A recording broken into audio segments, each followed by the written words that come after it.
In this example, small signal stability analysis will be carried out for the transmission system network using the Modal Analysis tool.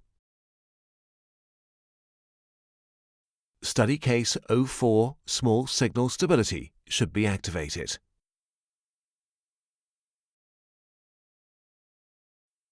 The modal eigenvalue analysis function calculates the eigenvectors and eigenvalues of a network, including, of course, all controllers and power plant models.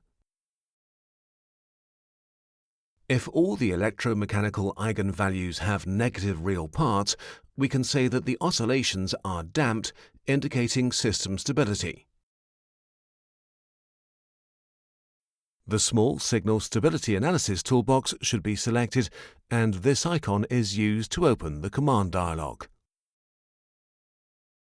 The Initial Conditions command can be accessed here.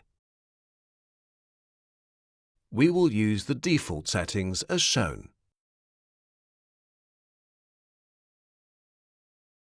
As the calculation time for a large system can be quite long, PowerFactory offers two computation methods: the QR-QZ method, which considers all modes, and the selective modal analysis method, which calculates a limited number of modes within a previously identified frequency range, thereby reducing computation time. For this small network, we will use the QR-QZ method. On the algorithm page, these options have been selected so that for each oscillatory mode, information about the state variables can be examined. Left eigenvectors enable us to identify the controllability, that is, the contribution of a variable to the activity of a particular mode. Right eigenvectors enable us to identify the observability, that is, the degree of activity of a variable when a particular mode is excited. The participation factors measure the relative participation of a variable in the mode. On the results page, we can see that only oscillatory modes will be recorded. The command is executed. This icon can be used to generate a plot. Let's select Eigenvalue Plot, only considering oscillatory modes. Stable modes will be marked on the plot in green. Unstable modes, that is, any which have a positive real part, will be shown in red. In this case, all the associated modes are stable. The results can also be presented in tabular format using this icon. The first columns represent the definition of the eigenvalue. Additional information about the damping is shown in the remaining columns. We're only interested in those where the absolute value of the damping ratio is less than 10%, so we can use a filter to show just these.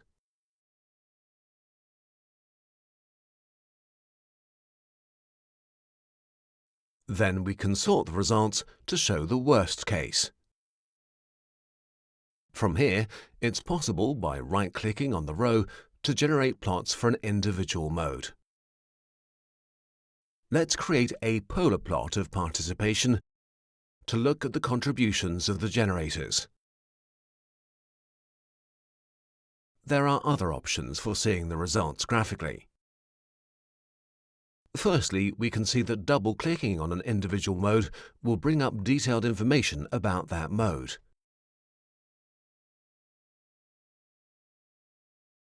And right-clicking gives access to options for creating an individual plot, as we did before. Where modes lie close together, they're identified as a group. Double-clicking will bring up the list of modes, and another double-click can be used to see the details of any one mode. Individual plots can also be generated from here. An alternative to generating individual plots for all modes of interest is to create a linked plot.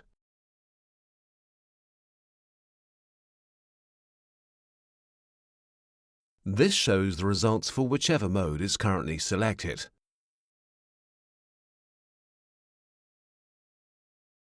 And if we now move to a group of modes, we can use the mouse scroll button to step through all the plots for the group.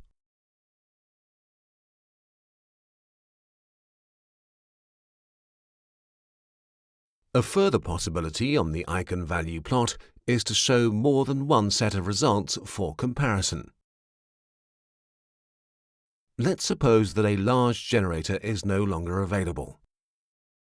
We would like to see the impact that this will have on system stability. First, we'll save a copy of the current results.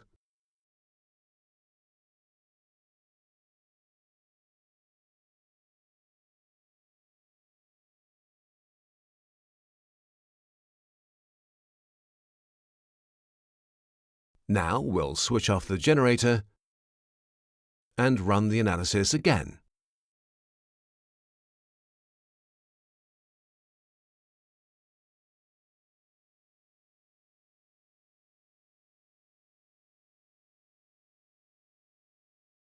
The two sets of results can be shown together on the plot.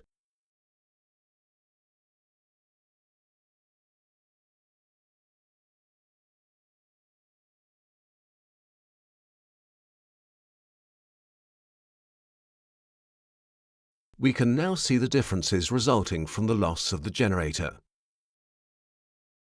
And of course, the linked plot can be used to see these differences in more detail.